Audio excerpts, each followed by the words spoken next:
اعوذ باللہ من الشیطان الرجیم بسم اللہ الرحمن الرحیم قل اعوذ برب الناس،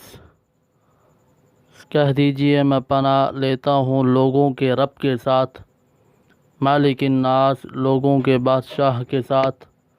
الہ الناس لوگوں کے معبود کے ساتھ، من شر الوسواس الخناس وسوسہ ڈالنے والے کے شر سے جو پیچھے ہٹنے والا ہے یا چھپنے والا ہے، الذی یوسوس فی صدور الناس وہ جو وسوسہ ڈالتا ہے لوگوں کی دلوں میں، من الجنۃ والناس جنوں میں سے اور انسانوں میں سے۔ اب اس سورۃ الناس کا ربط سورۃ الفلق کے ساتھ کیا ربط ہے؟ سورۃ الفلق کے اندر آفات سے پناہ مانگنے کا حکم ہے، اور سورۃ الناس کے اندر ایسی آفات اور شرور سے پناہ مانگنے کا حکم ہے جو انسان کے قلب تک پہنچ جاتی ہے اور ایمان کو زائل کر دیتی ہے۔ سورۃ الفلق کے اندر دنیاوی آفات سے پناہ مانگنے کی تعلیم دی تھی، اور سورۃ الناس کے اندر اخروی آفات سے پناہ مانگنے کا حکم دیا ہے، اور سورۃ الناس کے اندر ایسے شر سے پناہ مانگنے کا حکم بھی دیا جا رہا ہے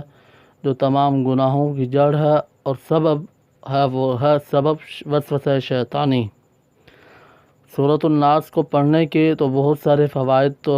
مفسرین کرام نے بتائے ہیں، ان میں سے 2-3 فائدے اس سورت کے آخر میں، اس سورت کے اندر اللہ تعالیٰ نے اپنی 3 صفاتوں کو ذکر کر کے وسوسہ شیطانی سے پناہ مانگنے کا حکم دیا ہے۔ ایک، اس سے معلوم ہے کہ وسوسہ شیطانی بہت بڑی آفت اور شر ہے، کیونکہ ہر انسان کے ساتھ ایک شیطان ہے جو قدم قدم پر اس کو تباہ و برباد کرنے کی کوشش میں لگا ہوا ہے۔ اول تو اس کو گناہوں کی طرف آمادہ کرنے کی کوشش کرتا ہے، اگر شیطان اس میں کامیاب نہ ہوا تو پھر انسان کی عبادت خراب کرنے کی کوشش کرتا ہے، ریاکاری کے ذریعے، تکبر کے ذریعے، وسوسے کے ذریعے وسوسہ اس کے اندر ڈالے گا، تو ثابت ہوا شیطان کا اثر، اس کا شر تمام آفات سے بڑا ہوا ہے۔ باقی آفات اور مصائب کا اثر صرف اور صرف اس کے جسم پر ہوتا ہے اور دنیاوی امور پر ہوتا ہے۔ شیطان کا اثر یہ انسان کی دنیا اور آخرت دونوں کو تباہ و برباد کرنے کی فکر میں رہتا ہے، اس سے اس کا ضرر شدید ہوتا ہے، نیز وہ نظر بھی نہیں آتا، تو اس اعتبار سے اس کا حملہ بھی شدید ہوتا ہے۔ اللہ تبارک و تعالی سے دعا کہ اللہ پاک ہم سب کو سورۃ الناس کو صحیح معنوں میں پڑھنے کی توفیق عطا فرمائے۔ وآخر دعوانا الحمد للہ رب العالمین۔